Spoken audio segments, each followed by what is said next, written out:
Chapter 11. Who Stole the Tarts? The King and Queen of Hearts were seated on their throne when they arrived, with a great crowd assembled about them, all sorts of little birds and beasts, as well as the whole pack of cards.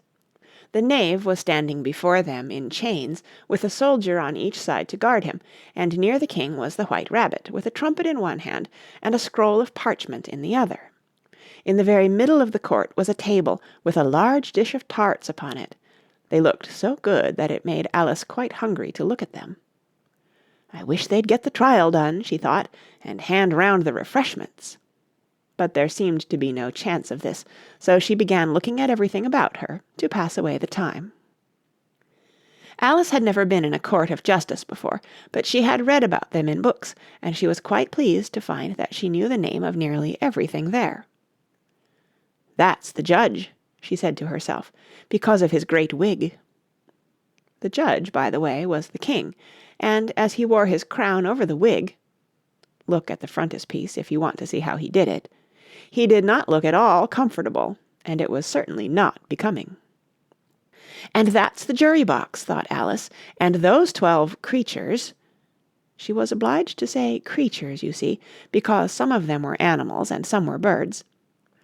"I suppose they are the jurors." She said this last word 2 or 3 times over to herself, being rather proud of it, for she thought, and rightly too, that very few little girls of her age knew the meaning of it at all. However, jurymen would have done just as well. The 12 jurors were all writing very busily on slates. "What are they doing?" Alice whispered to the Gryphon. "They can't have anything to put down yet before the trial's begun." "They're putting down their names," the Gryphon whispered in reply, "for fear they should forget them before the end of the trial." "Stupid things," Alice began in a loud, indignant voice, but she stopped hastily, for the White Rabbit cried out, "Silence in the court!" and the king put on his spectacles and looked anxiously round to make out who was talking. Alice could see, as well as if she were looking over their shoulders, that all the jurors were writing down "stupid things" on their slates, and she could even make out that one of them didn't know how to spell stupid, and that he had to ask his neighbor to tell him. "A nice muddle their slates'll be in before the trial's over," thought Alice. One of the jurors had a pencil that squeaked. This, of course, Alice could not stand, and she went round the court and got behind him, and very soon found an opportunity of taking it away. She did it so quickly that the poor little juror—it was Bill, the lizard—could not make out at all what had become of it, so, after hunting all about for it, he was obliged to write with one finger for the rest of the day, and this was of very little use, as it left no mark on the slate. "Herald, read the accusation," said the king. On this the White Rabbit blew 3 blasts on the trumpet, and then unrolled the parchment scroll and read as follows: "The Queen of Hearts, she made some tarts, all on a summer day. The Knave of Hearts, he stole those tarts, and took them quite away." "Consider your verdict," the king said to the jury. "Not yet, not yet," the Rabbit hastily interrupted. "There's a great deal to come before that." "Call the first witness," said the king, and the White Rabbit blew 3 blasts on the trumpet and called out, "First witness." The first witness was the Hatter. He came in with a teacup in one hand and a piece of bread and butter in the other. "I beg pardon, your Majesty," he began, "for bringing these in, but I hadn't quite finished my tea when I was sent for." "You ought to have finished," said the king. "When did you begin?" The Hatter looked at the March Hare, who had followed him into the court, arm in arm with the Dormouse. "14th of March, I think it was," he said. "15th," said the March Hare. "16th," added the Dormouse. "Write that down," the king said to the jury, and the jury eagerly wrote down all 3 dates on their slates, and then added them up, and reduced the answer to shillings and pence. "Take off your hat," the king said to the Hatter. "It isn't mine," said the Hatter. "Stolen!" the king exclaimed, turning to the jury, who instantly made a memorandum of the fact. "I keep them to sell," the Hatter added as an explanation. "I've none of my own. I'm a hatter." Here the Queen put on her spectacles and began staring at the Hatter, who turned pale and fidgeted. "Give your evidence," said the King, "and don't be nervous, or I'll have you executed on the spot."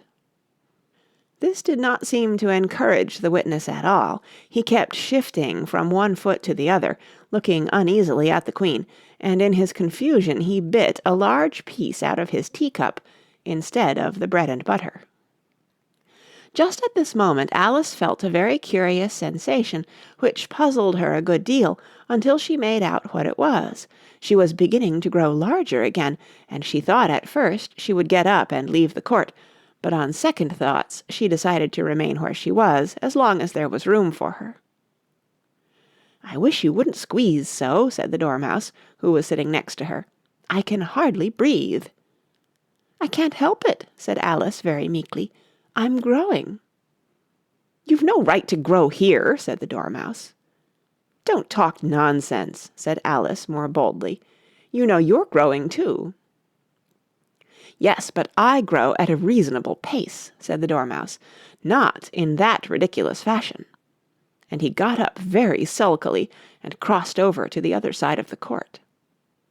All this time the Queen had never left off staring at the Hatter, and, just as the Dormouse crossed the court, she said to one of the officers of the court, "Bring me the list of the singers in the last concert," on which the wretched Hatter trembled so that he shook both his shoes off. "Give your evidence," the King repeated angrily, "or I'll have you executed, whether you're nervous or not." "I'm a poor man, your Majesty," the Hatter began in a trembling voice, "and I hadn't begun my tea, not above a week or so, and what with the bread and butter getting so thin, and the twinkling of the tea—" "The twinkling of the what?" said the King. "It began with the tea," the Hatter replied. "Of course twinkling begins with a T," said the King sharply. "Do you take me for a dunce? Go on." "I'm a poor man," the Hatter went on, "and most things twinkled after that, only the March Hare said—" "I didn't," the March Hare interrupted in a great hurry. "You did," said the Hatter. "I deny it," said the March Hare. "He denies it," said the King. "Leave out that part." "Well, at any rate, the Dormouse said—" the Hatter went on, looking anxiously round to see if he would deny it too, but the Dormouse denied nothing, being fast asleep. "After that," continued the Hatter, "I cut some more bread and butter." "But what did the Dormouse say?" one of the jury asked. "That I can't remember," said the Hatter. "You must remember," remarked the King, "or I'll have you executed." The miserable Hatter dropped his teacup and bread and butter, and went down on one knee. "I'm a poor man, your Majesty," he began. "You're a very poor speaker," said the King. Here one of the guinea pigs cheered, and was immediately suppressed by the officers of the court. As that is rather a hard word, I will just explain to you how it was done. They had a large canvas bag, which tied up at the mouth with strings. Into this they slipped the guinea pig, head first, and then sat upon it. "I'm glad I've seen that done," thought Alice. "I've so often read in the newspapers, at the end of trials, there was some attempts at applause, which was immediately suppressed by the officers of the court, and I never understood what it meant till now." "If that's all you know about it, you may stand down," continued the King.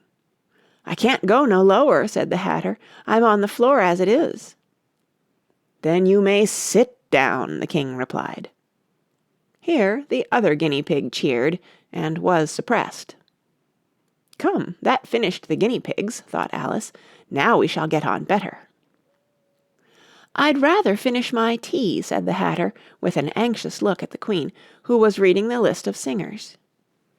"You may go," said the King, and the Hatter hurriedly left the court, without even waiting to put his shoes on.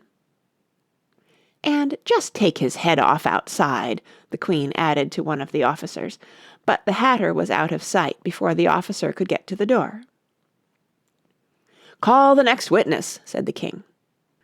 The next witness was the Duchess's cook.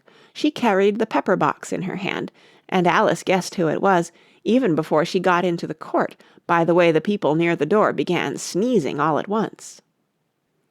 "Give your evidence," said the king. "Shan't," said the cook. The king looked anxiously at the White Rabbit, who said in a low voice, "Your Majesty must cross-examine this witness." "Well, if I must, I must," the king said with a melancholy air, and, after folding his arms and frowning at the cook till his eyes were nearly out of sight, he said in a deep voice, "What are tarts made of?" "Pepper, mostly," said the cook. "Treacle," said a sleepy voice behind her. "Collar that dormouse!" the queen shrieked out. "Behead that dormouse! Turn that dormouse out of court! Suppress him! Pinch him! Off with his whiskers!" For some minutes the whole court was in confusion, getting the dormouse turned out, and by the time they had settled down again the cook had disappeared. "Never mind," said the king with an air of great relief. "Call the next witness." And he added in an undertone to the queen, "Really, my dear, you must cross-examine the next witness. It quite makes my forehead ache." Alice watched the White Rabbit as he fumbled over the list, feeling very curious to see what the next witness would be like. "For they haven't got much evidence yet," she said to herself. Imagine her surprise when the White Rabbit read out at the top of his shrill little voice the name Alice.